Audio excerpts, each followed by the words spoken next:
Assalamualaikum warahmatullahi wabarakatuh. We are from Group 5. Today we want to present about the Routh-Hurwitz criteria of stability continuous dynamical system.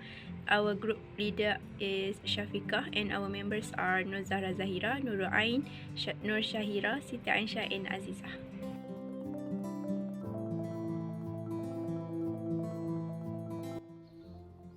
What is Routh-Hurwitz criterion? First, it is to determine local asymptotic stability of an equilibrium for nonlinear system of differential equations.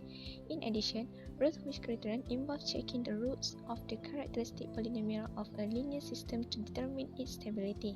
And the last one, this method is a method to show the system stability by taking coefficients of an equation characteristic without counting the roots. So, why we need to use Routh-Hurwitz criterion? First, we can find the stability of the system without solving the equation. Second, we can easily determine the relative stability of the system. And the last one, we can determine the range of K stability. Routh-Hurwitz criterion was proposed by Edward John in 1876 to determine whether all the roots of characteristic polynomial of a linear system have negative real parts. Adolf Hurwitz proposed in 1895 to arrange the coefficients of the polynomial into a square matrix and show that the polynomial is stable if and only if the sequence of determinants of its principal submatrices are all positive. One of the applications that is applied by using Routh-Hurwitz criterion is predator-prey model.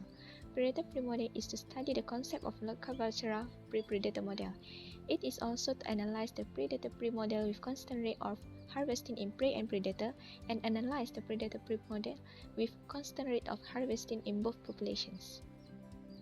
Problem statement: how to determine a linear dynamical system is stable without solving the system. Objective: to determine whether a linear dynamical system is stable without solving the system.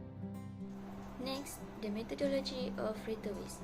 Routh-Hurwitz criterion is a method to show the system stability by taking the coefficients of the characteristic equation without counting the roots.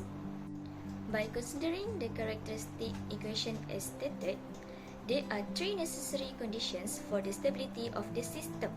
First, all the coefficients of the equation should have the same sign. Second, all the coefficients must greater than 0. And third, there should be no missing term. After all of the necessary conditions are satisfied, we will construct the Routh-Hurwitz matrix. There are four characteristics of Routh-Hurwitz matrix. First, the main diagonal of the matrix contains elements A1, A2 until AN. Second, the first column contains numbers with odd indices like A1, A3 and A5. Third, in each row, the index of each following number, which is counting from left to right, is 1 less than the index of its predecessor.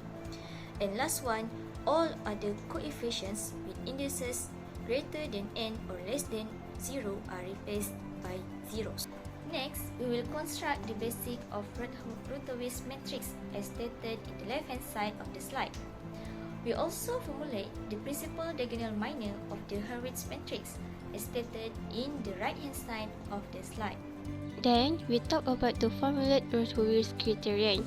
The roots of the characteristic equation have negative real parts if and only if all the principal diagonal minors of the Hurwitz matrix are positive. Then, the last inequality can be written as an greater than 0. This is the stability criterion of second-order system. This is the stability criterion of third-order system. This is the stability criterion of fourth-order system. If all the n-1 principal minors of the Hurwitz matrix are positive and the n-order minor is 0, the system is at the boundary stability. As delta n equal to a and delta n-1, then there are two possibilities. The coefficient an equal to 0. This corresponds to the case when one of the roots is characteristic equation is 0. This system is boundary of the aperiodic stability. The determinant delta n-1 equal to 0. This corresponds to the case where there are two complex conjugate imaginary roots. The system is on boundary of the oscillatory stability. is Shamika and my partner Aisha. We will explain about Routh-Hurwitz example. The question is, investigate for which values of the parameters alpha and beta the zero solution of the system is asymptotically stable, which is dx over dt equals to alpha x plus beta y, dy over dt equals to x minus z, and dz over dt equals to negative x plus y. For the solution, we will use Jacobian matrix J, and then we let f1 equals to dx over dt equals to alpha x plus beta y, f2 equals to dy over dt, which is x minus z, and f3 equals to dz over dt equals to negative x plus y. Then we will get del f1 over del x equals to alpha, del f1 over del y equals to beta, del f1 over del z equals to 0. And then del f2 over del x equals to 1, del f2 over del y equals to 0, del f2 over del z equals to negative 1. Then del f3 over del x equals to negative 1, del f3 over del y equals to 1, del f3 over del z equals to 0.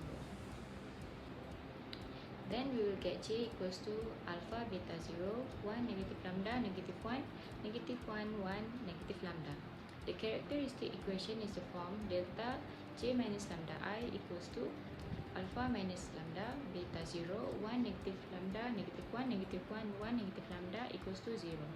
And then we will get alpha lambda squared plus alpha minus lambda cube minus lambda plus beta lambda plus beta equals to 0. And then we will get lambda cube minus alpha lambda squared plus lambda minus beta lambda minus alpha minus beta equals to 0. And then we will get lambda cube minus alpha lambda squared plus in bracket 1 minus beta lambda minus alpha minus beta equals to 0. Here the coefficient AI have the following values: A0, A1, A2 and A3. So first we need to determine at which values of alpha and beta according to necessary condition of the stability, where A0, A1, A2 and A3 is greater than 0. So we need to obtain the following system of inequalities, where alpha is less than 0, beta less than 0 and beta less than negative alpha. So from the solution we can draw it into the plane, where straight line is alpha is equal to 0, beta is equal to 1 and beta is equal to negative alpha. So this is the plane of alpha beta, and then we need to consider the sufficient condition of the stability by using the Hurwitz matrix H3, since we have 3 order of system. And then we further with the principal diagonal minus delta I by using the formula. So we have delta 1 is equal to negative alpha. Then we get delta 2 is equal to alpha beta plus beta, and we get delta 3 is equal to minus alpha square beta minus alpha beta square minus alpha beta minus beta square.